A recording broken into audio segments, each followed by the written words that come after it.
Bonjour à tous, bienvenue sur Cuisiner Sri Lankais. Aujourd'hui on vous montre comment faire des talagoulis, des douceurs sucrées très bons à servir avec un thé.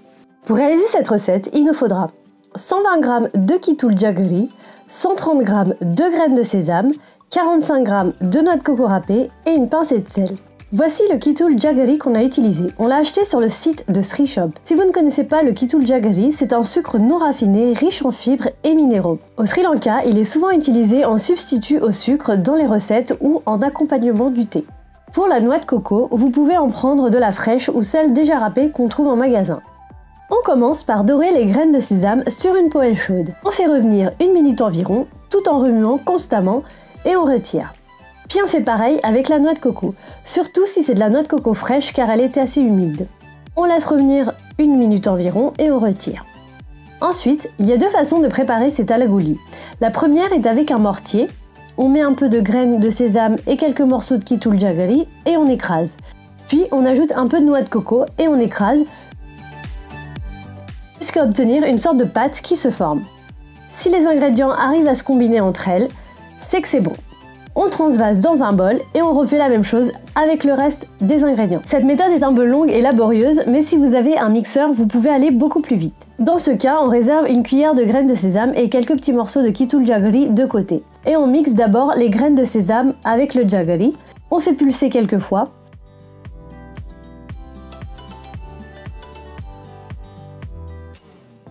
Puis on ajoute la noix de coco. Et on refait pulser jusqu'à ce que tout se combine et qu'une pâte se forme. Une fois que tout ça est bien formé, on ajoute les graines de sésame et les morceaux de jaggery qu'on avait mis de côté et on mélange le tout. Le rajout des morceaux de jaggery sans les mixer est optionnel. Souvent dans les talagoulis qu'on trouve dans le commerce, il y a quelques morceaux comme ça pour le côté gourmand.